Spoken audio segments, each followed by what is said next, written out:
नैनं छिन्दन्ति शस्त्राणि नैनं दहति पावका न चैनं क्लेहयन्त्यापो न शोषयति मारुतः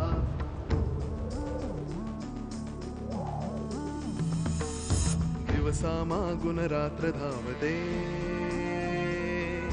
सकाळ संध्याकाळ सूत्रधार जो या साऱ्याचा नावतयाचे काय तयाच्या मनात दडले नकळे कधी कुणा क्षणात होते संभव सारे क्षणापूर्वीचे असंभव असंभव असंभव असंभव. आताशा लई चौकशा कराया लागलीस ग. काहीतरी विलाज कराया हवा त्याचा. असे डोळे मोठे करून काय पाहताय? लोकांना कळेल तुम्ही किती घाबरलेत ते. नाहीतर हे असं छायाचित्र पाहून लोक घाबरतील. खरंच की चटकीन आहे. नाहीतर मग दामू दादावर हल्ला कोणी केला? वाड्यात काही काम चालू आहे का? भालचंद्ररावांचा उद्योग असणार. म्हटलं हात मातीतच घाला, चिखलात नको. सुनबाई, मला बोलवलंस? अहो हो, सकाळपासून गोदा नाही दिसली. मीच तिला घरी परत धाडलं. का हो? काय नाही, पायाला जखम झाली होती तिच्या. हिला नेहमी नेहमी कशावर जखमा होत असतात? मागे तो दंडावर जळल्याचा डाग होता, आता ही पायावरची जखम. काय करत काय असते हो ही? घरी कोणी मारत बिरत नाही ना तिला? तिथे आहे कोण दुसरं छळायला? दोघी बहिणीच तर आहेत. मग काय तर, एकदा जाऊन बघितलं पाहिजे तिच्या घरी. तू लाख ठरवशील हो, पण तिने घरी न्यायला पाहिजे ना. म्हणजे मागे मी एक दोनदा विषय काढला होता, पण सिंची घराबद्दल विचारायला गेलं ना की एकदम घुम्यासारखी गप्पा बसते. म्हणजे नक्कीच काहीतरी कारण असणार. नाहीतर कोण करणार अशी लपवाछपवी? आणि गोदा तर किती चांगली मुलगी आहे. मग का वागत असेल ती अशी? हो, उगाच कुणाबद्दल तरी वाईट कशाला बोला. तशी मुलगी खूप चांगली आहे, कामाला सुद्धा चोख आहे. मग काय कारण असेल तिच्या अशा वागण्याचा? तुला तिच्या बहिणीबद्दल काय माहिती आहे का? नाही हो, तसं काही फारसं नाही. एक दोनदा विषय निघाला होता. मी दिवाळ सणाला सुद्धा बोलवलं होतं तिच्या बहिणीला, पण जेव्हा केव्हा तिच्या बहिणीचा विषय निघतो ना, ती निघून जाते हो. पण एकदम तुम्ही तिच्या बहिणीबद्दल का विचारताय? काही कळलंय का तुम्हाला? कानावर खूप बरं वाईट आलंय तिच्याबद्दल. बरं की वाईट? तसं खूपसं वाईटच आलंय कानावर. पण काय सांगावं सुनबाई, हे बोलणारे लोक कोणाबद्दल काय बोलतील असं काही नेम नाही. बरोबर आहे तुमचं. प्रत्यक्ष माहिती करून घेतल्याशिवाय कुणाबद्दल काही बोलणं बरं नाही. पण एक गोष्ट मात्र नक्की. काय हो? ही गोदा तिच्या बहिणीला खूप घाबरत असावी. मला तरी तसंच वाटतं. ते काही नाही, ती आल्यावर स्पष्टच विचारणार आहे मी तिला. हा वाड्यावर येणाऱ्या प्रत्येक व्यक्तीबद्दल आपल्याला पूर्ण माहिती पाहिजेच.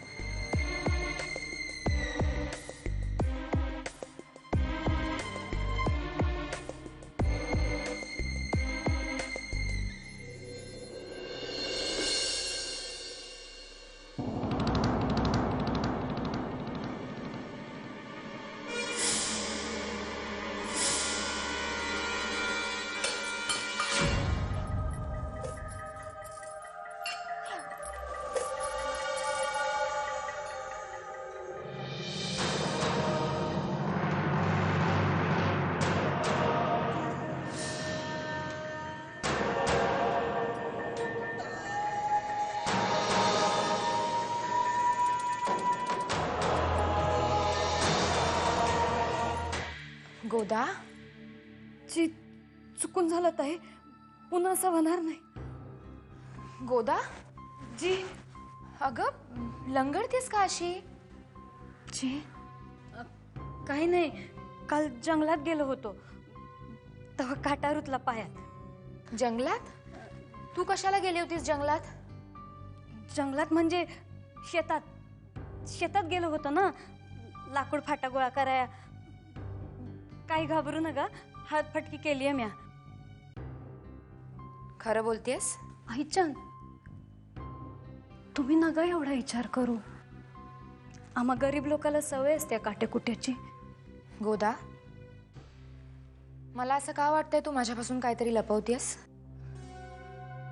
नाही ताई, आम्हा गरिबांकडे काय असतं लपवया. तुम्ही नका एवढा विचार करू. असं करून कसं चालेल? या घरातल्या प्रत्येक माणसाचा विचार केलाच पाहिजे मला. आणि आता तू सुद्धा या वाड्याचा लहानसा का होईना पण भाग आहेस.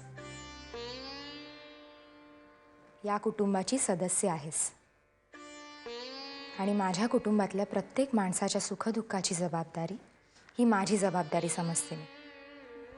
ह्यो तुमच्या मनाचा मोठेपणा आहे ताई, पण हेच तुझ्या मनातले हेच परंतु काढून टाकायचेत मला. सतत का ग घाबरलेली असतेस? नाही ताई, अगं मी संशय घेत नाहीये तुझ्यावर, पण काही प्रश्नांची उत्तरं वेळच्या वेळी मिळालेलीच बरी असतात. म्हणजे मला काय बी कळलं नाही ताई. कळेल. तुझी कामं आटपून माझ्या खोलीत येऊन भेट मला. ताई, आता या विषयावर इथे चर्चा नको. मी सांगितलंय तेवढं कर फक्त. जी.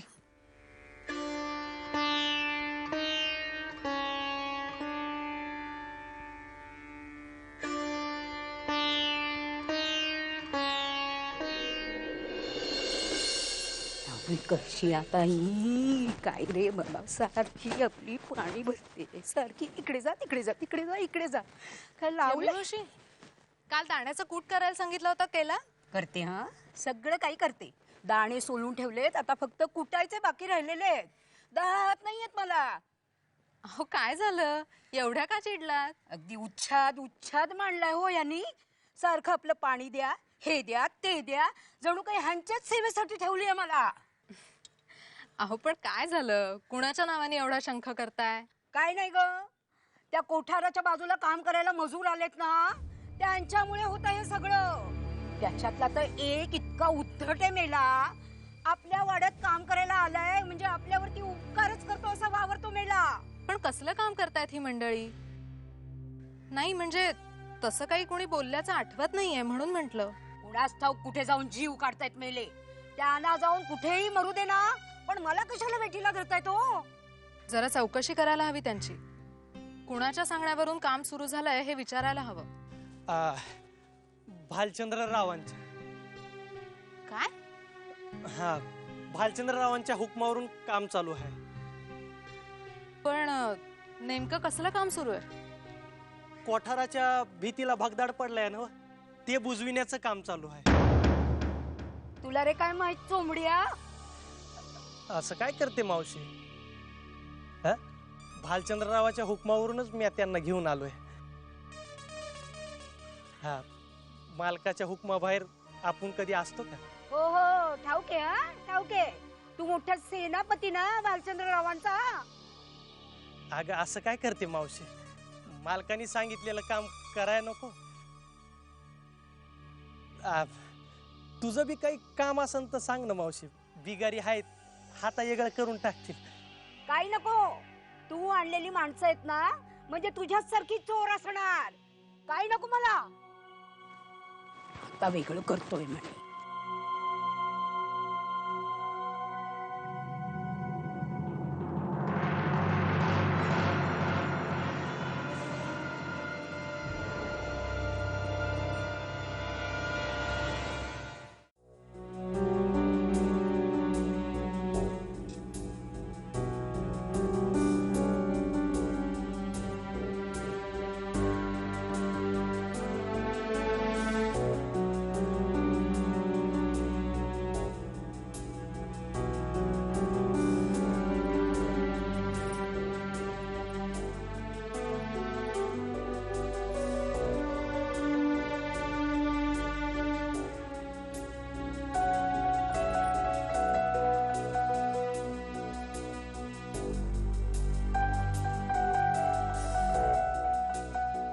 काय शोधतेस भागीरथी? नाही काही नाही. हेच ना?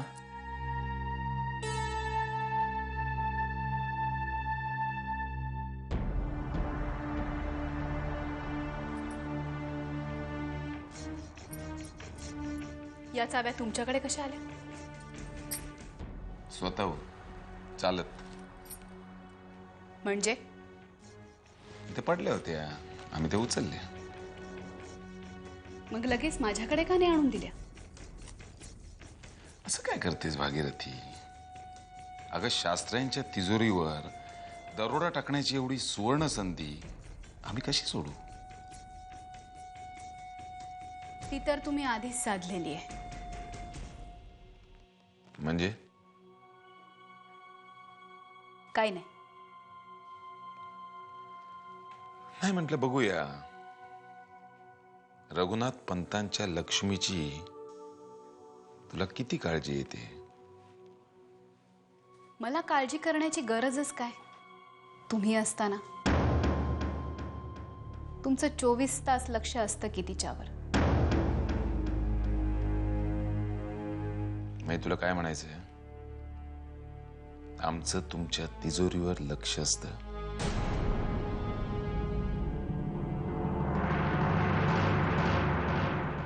ठीक आहे, आम्ही आत्ताच्या आत्ता आमची राहण्याची व्यवस्था दुसरीकडे करतो.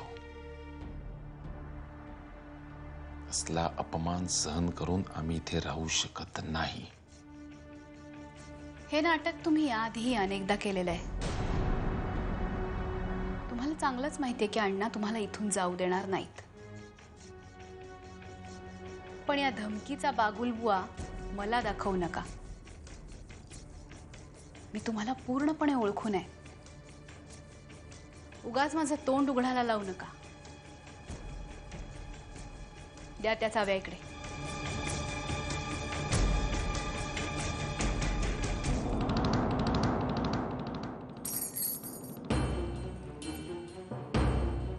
नीट तपासून पहा एकदा.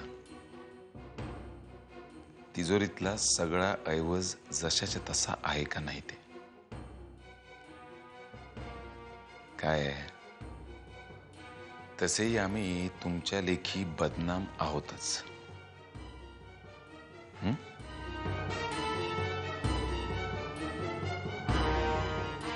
उद्या चोरीचा आळ आणाल. शेवटी काही झालं तरी आम्ही बाहेरचेच आहोत, हो ना?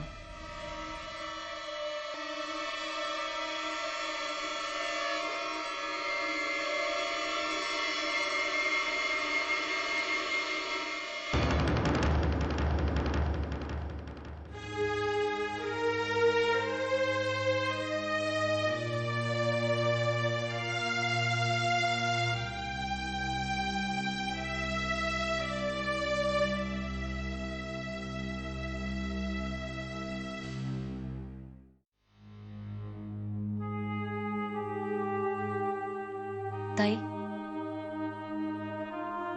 ये.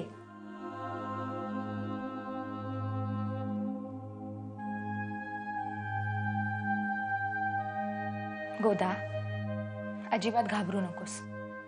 मी तुला इकडे ओरडायला किंवा शिक्षा द्यायला बोलवलेलं नाहीये. मला फक्त बोलायचंय तुझ्याशी.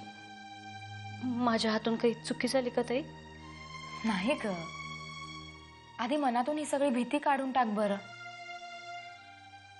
मी आज स्वतःच्या नशिबाला घाबरतो ताई. माझं नशीब लई वंगाळ आहे. 4 दिवस कुठं बरं नाही गेले की लगेच खुड काढताय. नाही ग, आपलं प्राक्तनच आपलं कर्म लिहितं. लक्षात ठेव. आपण चांगलं पेरलं की चांगलंच उगवणार. आम्ही तर दुसऱ्यानं पेरलेलं शेत कापतोय. म्हणजे काय नाही. हेच जाणून घ्यायचंय मला.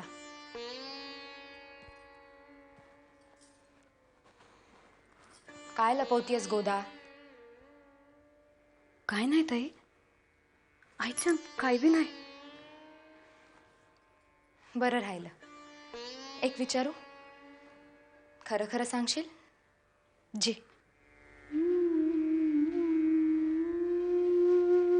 तुझी बहीण खूप मारते का ग तुला? नाही, तसं काय बी नाही. मग तुझ्या अंगावर एवढ्या जखमा कशा असतात? कुठून येतात त्या? तू काय एवढी हलगर्जी नाही आहेस, माहितीये मला. शांतपणे आपली कामं करत असतेस. मग होतात तरी कशा या जखमा? तुम्ही उगा फिकीर करताय ताई. अव काम करायचं म्हणजे थोडं बहुत लागणारच की. त्यात काय, आताशा तर जखमांची सवय झाली आहे मला. अंगावर लागलं नाही तर झोप बी येत नाही. बरं मला सांग, वय काय तुझं? असं 20-22. नक्की माहित नाही? नाही ताई, आता आमच्या जन्माच्या तिथी आणि तारखा कोण ध्यानात ठेवणार? जन्माला आलो म्हणून आलो आणि वाढायचं म्हणून वाढलो. लग्नाचा काही विचार केलायस?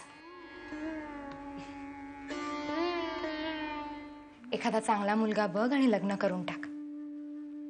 कोणी बघायला नसेल तर मी बघू का? ते बघ, लग्न होईल, संसाराला लागशील, हक्काचा माणूस मिळेल, सगळं नीट होईल.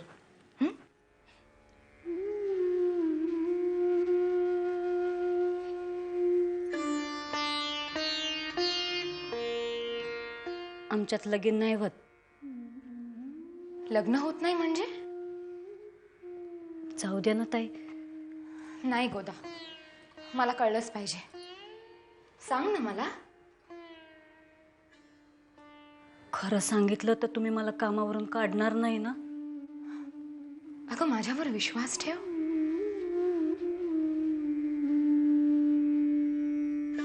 आमच्या कपाळावर लिहिलंय ते. काय लिहिलंय? देवदाशी.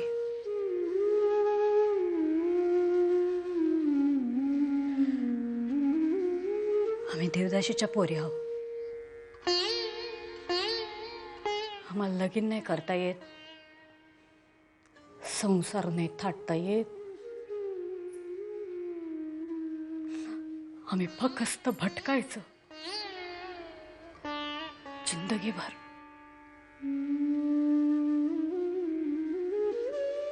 कोणी दयेने 2 घास दिले तर ढकलायचे आणि परत वाट धरायची.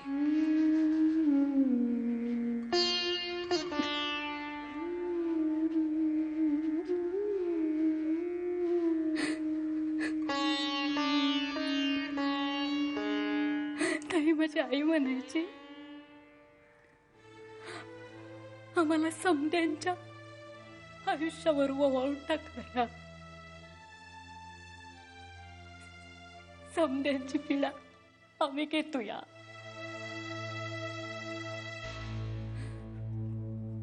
आमच्या दुखण्याकडे कुणी कुत्रं बी बघत नाही.